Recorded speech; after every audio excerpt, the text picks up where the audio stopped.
Okay guys, ayan. Bago namin takpan, papakita ko muna sa inyo yung wirings namin dito sa ADB 160. Alright, so tara, samahan nyo ako. So first, mini driving light switch. Ito AES switch. Ayun, yung 7 mode. And then ito, dual horn. Okay. Tapos, stock lang to, yung kinabit natin, stock. But, ni-remove natin yung kanyang likod.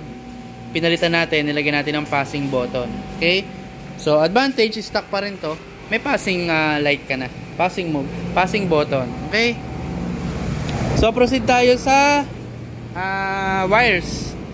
So, malaking question palagi sa mga nag-i-inquire kung gaano ba kaganda or gaano ba tibay yung layout ng wirings. Siyempre, papakita natin. And dahil siyempre sa Ekamatic Motorworks, specialty yan. Kaya talaga namang solid yan. Then dito, fuse box. Dalawa. 1, 2. So, bakit nga ba dalawa? Kasi nga, guys, kapag ganito kadaming nilalagay, hindi na kinakaya ng isang fuse box lang. Nag-overheat na siya. So, kahit ilang amperes pa, kahit taasan mo pa yung amperes ng fuse, ay umiinit pa rin nasusunog yung wire. Yan. Okay? Marami na kaming napatunayan na gano'n, guys. Kaya ginawa natin 'to. Okay? Yan, tapos ayan. Yung wirings naman, yung pagkaka-harness. Tapos meron pala tong negative source. Ayan. Nag-tap din diyan sa battery. Negative. Okay, from battery. Tapos ayan yung kanyang harness, lahat naka-shrinkable tube. Kaya wala kang makikita ang colorful dyan. Walang pansit kumbaga ba. Okay? Yan. Alright, so dito tayo sa taas. Ayan o, diba? Walang sabit-sabit. And ito yung horn na nilagay natin, Corsa. Para tong tunog Europa. Pero mas mura siya, 900 lang. And then ayan yung mga wires galing doon sa likod, lumabas na siya dito, lahat naka-shrinkable tube. Nakakapit yan sa mismong harness, kaya kahit anong vibration, anong lubak yung daanan nyo, kapit na kapit yan. And then ito yung relay, kaya nakahinang din yan, naka-shrinkable tube, kaya kahit anong tagtag talagang walang kawalayan. Alright, tapos ito yung AES 7 mode, and gumamit tayo ng crash guard, red motor shield.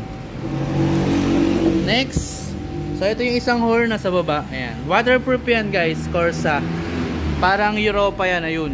Okay, pero mas mura, and hindi naman masyado nagkakalayo ng tunog. Kaya kung gusto nyo ng tunog Europa pero mas mura, pwede na to. Okay, ayan. Talagang waterproof pa siya, kahit saan nyo dalhin. So ayan, eto mamaya may paglalagyan to. Ayan, nakahinang yan. Okay,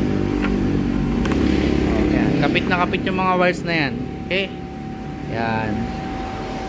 So let's go. Ayan, tatakpan na yan. Tapos after takpan, videohan natin yung final output. Okay, alright, so ayan, tapos na, naikabit na natin lahat. Pakita lang natin yung mga box nung kinabit. Ayan, Zenlo, Corsa, tsaka AES laser gun. Siyempre, bago natin simulan, meron muna magsha-shoutout ng mabilisan lang in 3, 2, 1, let's go. Shoutout muna, par. Shoutout. Tingnan dito. Shoutout muna yung mga taga, Pro 4. Ayan, pangalan. Wala, ang dami. Kaway ka naman, tingnan dito. Ayan, ayan. So, gusto ko lang ipaalam sa inyo, guys, na yung may-ari ng motor na to ay followers na natin or supportive na natin since 2019, nung nagsisimula pa lang ang Ekamatic Motorworks. Ayan, nakailang motor na siyang paggawa dito. Ito, bagong ADB 160 sa atin niya ulit pinagawa. Kaya talaga namang thank you sa pagtitiwala, guys. Ayan, ngayon tara, simulan na natin. Okay, steady muna ako. Steady ko lang. Papaliwanag ko sa inyo yung mga function. Mini driving light, low beam, high beam, up, AES color yellow, up, color white, up, spotlight. Yun o, talagang yung spotlight guys, paki-off, nakakasilaw talaga yan. Talagang nakakasilaw yon. Kaya gamitin nyo ng tama guys. Next, mini driving light, low beam, passing light.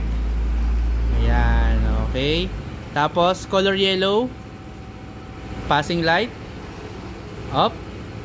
Color white, passing light. Ayan, okay, paki-off lahat. Tapos passing light, off. Tapos stock horn. Tapos yung Corsa. Yan, isa pa nga. Yan. Ngayon, narinig nyo na, nakita nyo na yung function. Papaliwanag ko naman sa inyo kung paano siya ginagamitan ng switch. Okay? So, una, yung passing button, nandito na siya. Yan. Diba? Napakadali nang gamitin. While driving, makakapag-passing ka na. And then, itong nasa taas, low beam, high beam. Okay, low beam, off, high beam. Yan.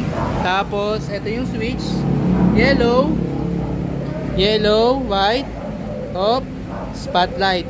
Yan. Tapos, pwedeng sabay-sabay, full blast. Ganong kalupit yan. Okay? So, ito naman isa, pag naka-off, stock horn. Pag inon nyo, yung Corsa ang tutunog.